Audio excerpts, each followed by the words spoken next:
Hello everyone. My role today is to provide some context for the main Re-evaluating Media for Recovery Results presentation. A bit like a warm-up comedian, but without the jokes. So were you one of the 190 people at the launch of the original Re-evaluating Media study 2.5 years ago? Or was it 2.5 years ago? I sort of lost touch with time a bit across this year. Anyway, if you were there, I hope you won't mind if I do a quick recap for those that weren't. Firstly, why did we do it? Well, our instinct was that to help people cope with the growing complexity of the media planning landscape, their decisions were being increasingly steered by perceptions over hard evidence. And this overall summary from the original survey supports that theory, as you can see from the differences between how media rank in terms of evidence compared to perceptions. As the first study to identify the perception-reality gap for media effectiveness, it generated strong press coverage across the board. And the response was overwhelmingly positive. It stimulated a lot of debate across the industry, with many saying that it felt like a call to action. But, as Martin Fry of ABC once sang, that was then, but this is now. It's only been 2.5 years, but a lot of media water has passed under the metaphorical bridge since. For instance, shortly after launching the study in March, the Cambridge Analytica scandal broke about misuse of Facebook user data. This particularly resonated with us at Radio Centre because they were based in the same office building. Here's our building manager Ken giving their CEO Alexander Nix a friendly helping hand to avoid the paps that were camped outside. Staying on the data protection theme, in May 2018, the introduction of the EU's GDPR set out to make it easier for people to understand how their online data is being used.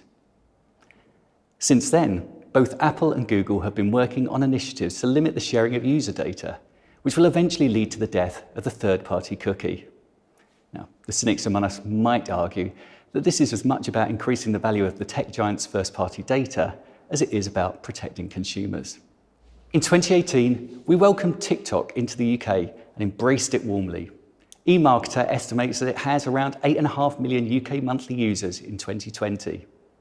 Since 2018, we've also seen the overall social media UK monthly audience grow by 3.5% to 48.6 million. On top of its inexorable rise over the last few years, subscriber VOD received a boost this year in the form of the Disney Plus launch, and perhaps more importantly for usage, COVID lockdown. Statista estimate this helped total user numbers grow by around 9% to just under 20 million. And in parallel to this blizzard of online happenings, good old commercial radio achieved a new audience record in Q1 this year, reaching 36.3 million adults every week. In terms of how people spend their advertising budgets, the accelerated trend towards online media has continued apace. The media market is a very different place to what it was even just 10 years ago. Alongside this, we've seen continued growth in the proportion of campaigns with purely short-term objectives, as this chart shows, taken from the Crisis in Creative Effectiveness report written on behalf of the IPA by Peter Field. The same report also reveals a correlating and worrying decrease in overall campaign effectiveness. Beyond these advertising trends, we're faced with ongoing uncertainty in the immediate future from the prospect of moving in and out of lockdown, coupled with the impact of Brexit. But there are also reasons to be cheerful about the medium term. Joe Biden will bring some much-needed stability back to the White House. There are a number of highly effective vaccines in the pipeline, and the AA are forecasting a welcome and significant return to growth in ad spend from Q2 onwards next year. Against that backdrop, we commissioned this study to explore which media are most valuable for helping brands succeed in uncertain times and hit the recovery in the best possible shape. We also wanted to see if and how things had changed since the original study was published in 2018. To provide even-handed and expert analysis and to maintain consistency across the two studies, we again chose to work with independent media and marketing consultancy, Ubiquity. So now I'll hand over to Ubiquity's Managing Director of Media, Martin Winter, to explain what they did and what they found out. Thank you, Mark, and thank you to Radio Centre for letting us present this piece hot off the press research to you all today. I'm Martin Winter. I'm the Managing Director of Media and Ubiquity. We've fittingly titled the study Re-evaluating Media for the Recovery. As Mark mentioned earlier, the purpose was, as it was in 2018, to understand and quantify the relationship between evidence and perception. We undertook the primary research piece across August and September this year with our partners at Echo. And although I know I don't have to, I should point out that it was independent of Radio Centre and any third parties and entities in the media space. In the next 20 minutes or so, I'll talk through three of the key findings. I'll consider the whys, the whats, and the what's next. What the data's telling us, what it means, and of course, all this in the context of the current state of the media landscape, and the macro environment and the economy, as impacted by the pandemic.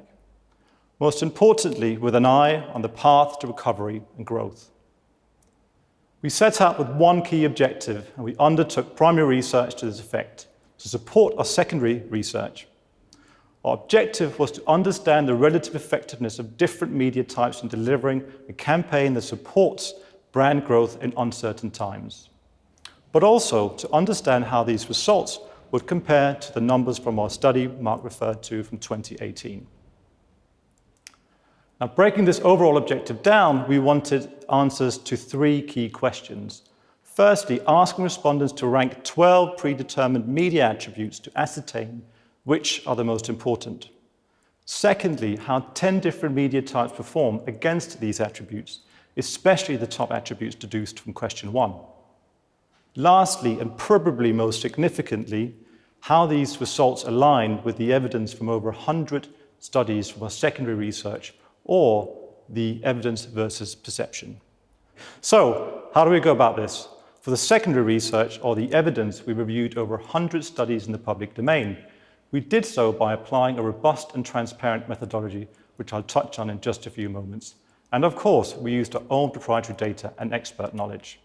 For the primary research, or perception, respondents undertook an online survey. We made sure to have a representative sample of advertisers and agencies comparable with the 2018 study. Agencies include primarily media agencies, but also full-service agencies and creative agencies. Advertisers include a range of sectors and sizes, the majority of advertiser respondents spending more than £10 million on media in 2019. Let's jump into the first finding then. We found that there's clear alignment of the top 5 attributes between all respondents and also between advertisers and agencies. It's clear that there's alignment on the role of media. Moreover, there's alignment with the 2018 survey, which did not ask the question in the context of uncertain or recessionary times. Let's look at this finding. The research was done using the MaxDiff methodology for rating the 12 attributes, so people were compelled to choose from a group of attributes, asking to highlight the most and least important attribute in that group, hence the relative importance. We explored 60 different combinations to ensure the robustness and statistical integrity of the findings. As you can see in the chart, 5 attributes stand out, and with some margin. As mentioned, these were the same 5 as in the 2018 study, and there really isn't much difference between agencies and advertisers, or the size of advertiser. We'll talk about this in just a minute. Now, if we take a quick look at the 2018 data, where the relative ranking exercise didn't relate to brand growth in a recession, we find that it's the same 5 that rise to the top. However, there has been some reshuffling. The key change being the rise of the attribute increases brand salience, going from 4th in 2018 to 1st this time. Let's consider that for just a minute. Why have we seen such a marked relative increase? Well, category competition is intensifying. New direct-to-consumer entrants, high price sensitivity, Amazon is everywhere. And importantly, few brands can sustain a strategy pursuing low price in an already very cluttered marketplace. And even the price-driven brands are doing excellent work on brand salience. We all know who they are, whether you're talking FMCG, retail, or fashion. There is a clear need for distinctiveness. Mark Ridson believes that creating distinctiveness is a big part of the job for any marketing department, and therefore, of course, also for their agency partners. Let's think about this in the context of digital transactions. The future undeniably belongs to e-commerce, at least from a growth and margin perspective. We all observed the acceleration of this trend in the last 10 months. And digital, as a broad category, influences path to purchase of an increasing number of us, whether through a search engine, as Adele points out here, or other digital channels or touchpoints. Search advertising is now about a quarter of roughly £20 billion annual spend in the UK. It's half of digital. Make sure your brand is top of mind when your potential customer starts their research.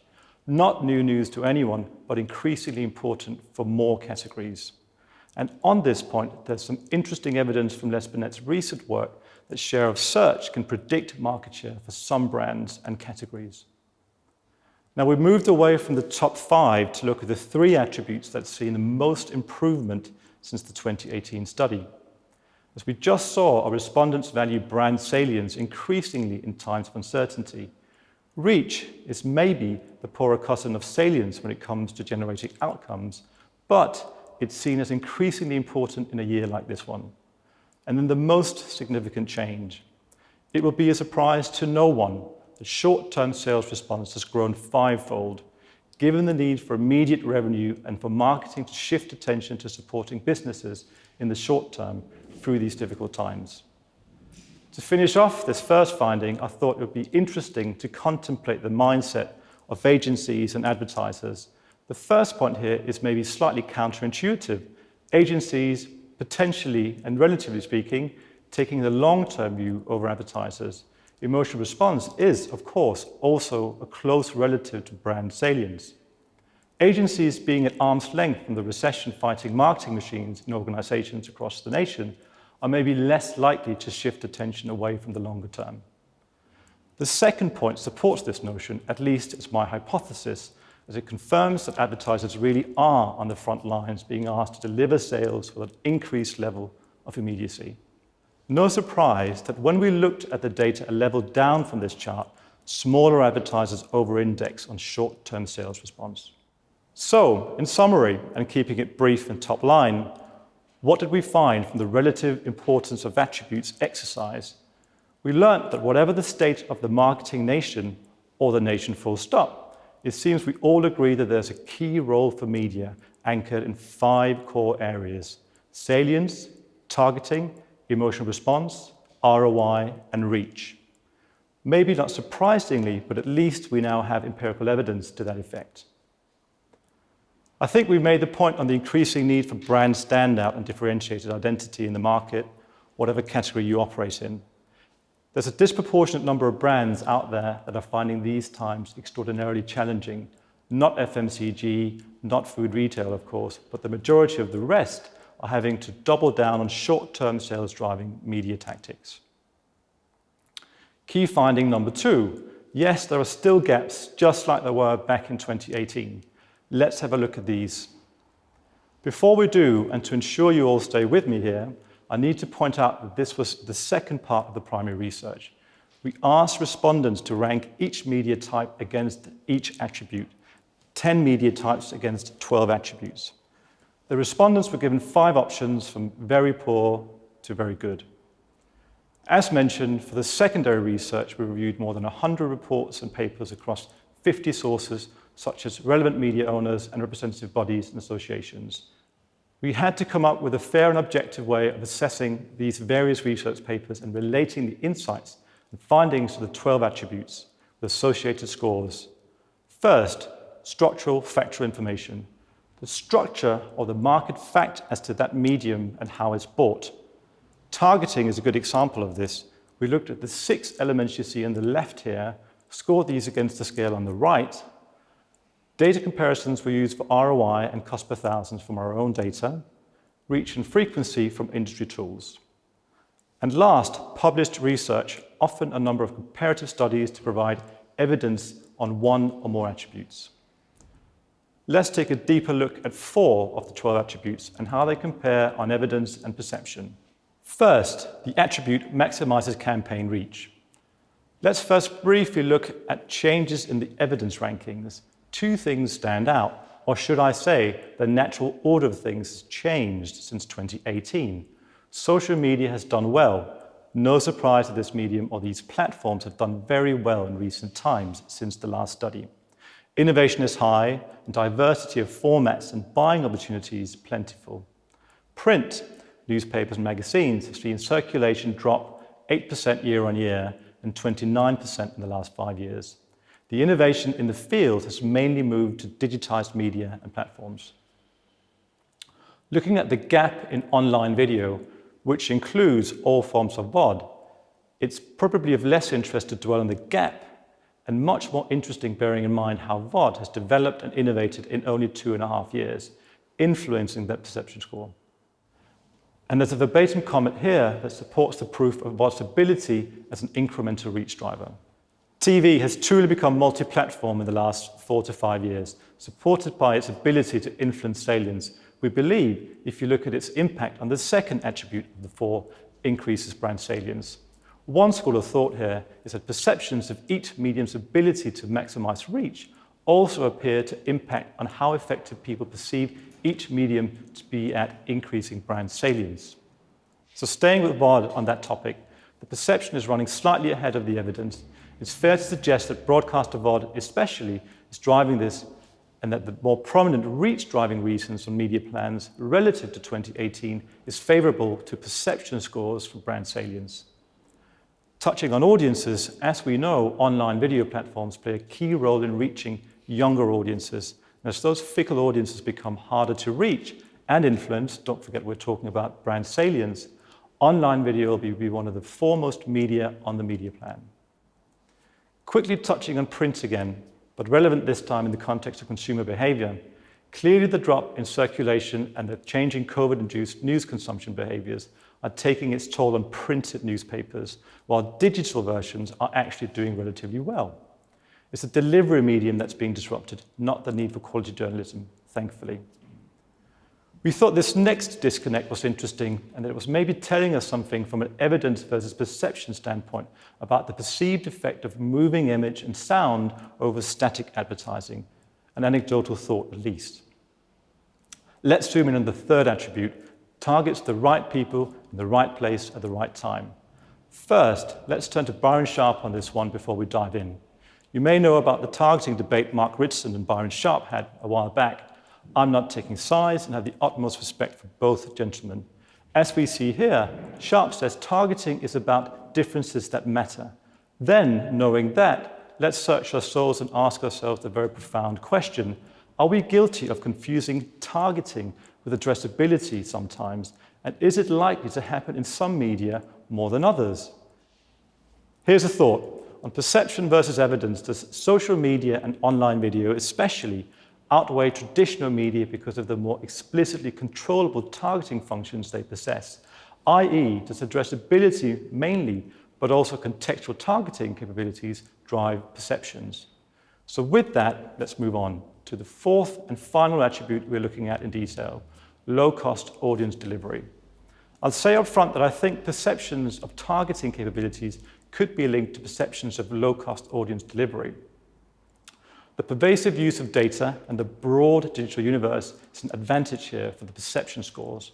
The value of online display as a low-cost media vehicle is likely perpetuated by programmatic and the ease of trading in that space. Also, our own data suggests that since 2018, social media has gotten cheaper in some areas, now ranked third with newspapers. That's it for the deep dive. I probably over-indexed my focus on a few key media, and remember, we only looked at 4 of the 12 attributes. There's much more to be said. These are the condensed findings. Let's quickly have a look at the combined scores for all attributes for the 10 media types before moving on to the third and final finding. Starting with the evidence, well-established media types dominate the rankings, and newer media types rise above their evidence positions on the perception ranking. So what? That's maybe not surprising at all. Why is this interesting or relevant? Well, media spend continues to be driven by perceptions over evidence. I'll show you to what extent with data from our primary research in just a minute. But hey, who are we kidding? If you read Mark Ritson's Marketing Week article celebrating the 2018 report, our reality will start to crystallize. I quote, "I have no doubt that the league table scores of the various media are accurate, but the only ranking that matters is the perceptual one next to it." Let's look at 2 questions from the primary research we undertook. When asking about navigating the recession ahead, newer media types fare very well. it's highly probable that this is influenced very significantly by everyday changes we're all having to make to our lives, and hence by where we're all spending our time, physically and virtually. Overall, a list reflective of a long-standing trend, but also, no doubt, influenced by a pandemic mindset in terms of reaching audience eyeballs as many stay at home and society adjusts to a new normal. On the home stretch now, onto implications and considerations. So, first, we just covered this point. What can be done? Many will be planning to outcomes as well as tracking the short-term and the long-term metrics that matter to them. We've discussed the increased need for distinctiveness and supporting the brand salience agenda. We haven't touched on the need for creativity or the importance of creative due to the time constraints, but clearly media doesn't work in a silo and shouldn't be measured in one. Understand the advertising value chain from creative through to outcomes. The tension sits within that and is a metric or subject many are starting to grapple with. Other constituent parts of the advertising value chain are cost, reach, and engagement. Clearly, there's a short-term focus on sales to survive, generate cash flow, and so on. Use regression analysis or other types of forecasting or predictive models to make sure you plan with an eye on the long-term brand metrics too, not just limited to brand health, of course. Now, would perception ever align with evidence? Unlikely. It's becoming harder to plan based on the evidence presented in this report. At Ubiquity, we fully sympathize with this notion. Indeed, it's a fact. Turn to your analytics, measure how media impacts outcomes that matter to your organization, and use this insight in your planning going forward.